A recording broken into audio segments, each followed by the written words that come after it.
Hello, David. Do you want to begin your presentation, please? Yeah, so my myth and legend that I looked at was the 12 Labours of Hercules. Um, this was like a possible myth that we could do our play on. So a brief story was that there's a goddess called Hera.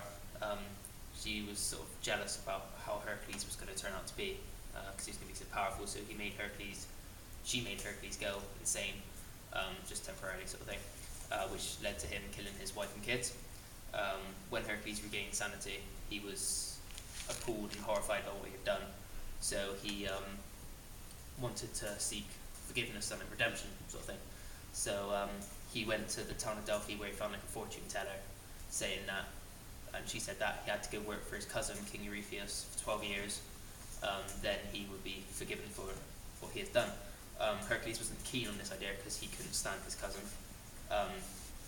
so he had to do it anyway. So the king originally gave him 10 labours, which he had to do. Once Hercules had accomplished all those labours, originally he would have been set free, sort of thing. However, 2 of these labours the king did not accept as labours, because he either had help on one of them or he actually got paid for one of them, and that wasn't part of the deal. So therefore he set another 2 labours, which were these last 2, to collect the apples of Hesperides and to kill the Cerberus. The Cerberus is a dog, 3-headed dog, that guards the underworld and stops living from getting in. So yeah, we looked at this and we thought about how we could develop this into a play. It's very, very violent. It's full of violence in this. So for 10 to 11-year-olds, it's not the best, but we can sort of change each labour, sort of thing, or we could say if someone did something bad, so therefore it has to work in a different way. I think we were between 2 different styles to perform this, and that was between panto, because we make that over the top with like all the different stuff, and we can make it funny as well, or verbatim theatre, because there's more than one labour. If the kids wanted to go off in a different direction, we could have another labour, another challenge waiting for them where they decide to go. And like the moral of the story is like to right your wrongs, in a sense. So if you've done something wrong, make sure you do what you can to fix it. Cool. And then I looked at how we could relate both of these to the given age group, which is 10 to 11-year-olds. And I started off by looking at what 10 to 11-year-olds are interested in. So I looked at the TV programmes they're kind of interested in. So I went on the CBBC website and looked at a few trailers of like programmes that are on there. And I found that most of them were funny. So we could obviously like include humour in our thing. And they also had like really big kind of costumes and were overdressed and that kind of thing. And then I was looking at the type of theatre that is put on right now for 10 to 11-year-olds. Yeah. Or like young people.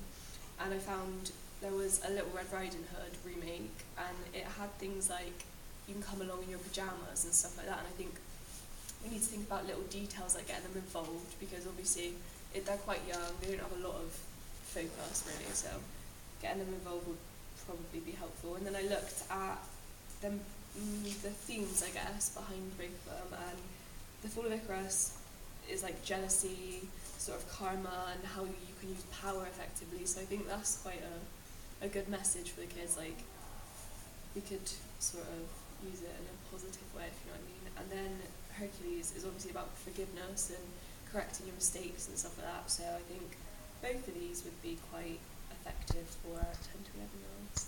Fantastic. Thank you very much.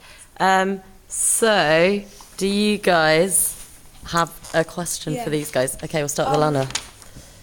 Is there, like, is it a balance between the 2, or is there one that's standing out for you? Okay. I originally thought there was like a bit of a balance because of the different morals, but then I think most of the team is leaning more towards Hercules because there's more to do with that.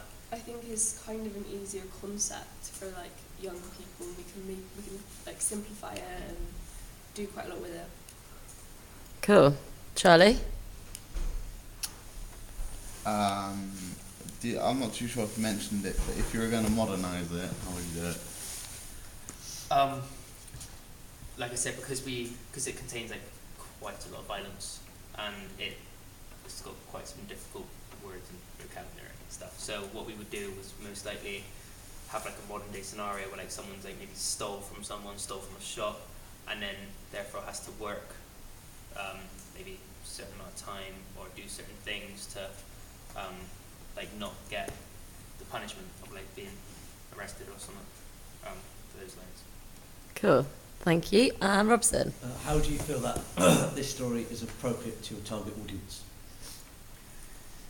I think it's appropriate because I obviously really like the theme of forgiveness, and I think it's just a nice thing to teach kids at that age, that you can correct your mistakes and things like that, and you can always make up for it. And I don't know, I just like it.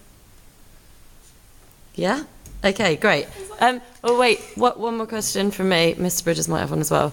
But about the verbatim thing, I'm just checking, like Mr. Bridges did, that you guys understand exactly sort of how you could use verbatim in this. So maybe you could, if you were going to make the challenges about doing different jobs or maybe things that people wouldn't necessarily like to do, you could try and get some interviews from, I don't know, prisoners or people doing really jobs that people don't want to do, like, I don't know, cleaning sewers, and maybe talk to them about what that's like, you know, and get some information on what that's like and their experiences, so that you can include those within the piece, just so you guys kind of know. Mr. Bridges, anything else? No. Okay, thank you very much.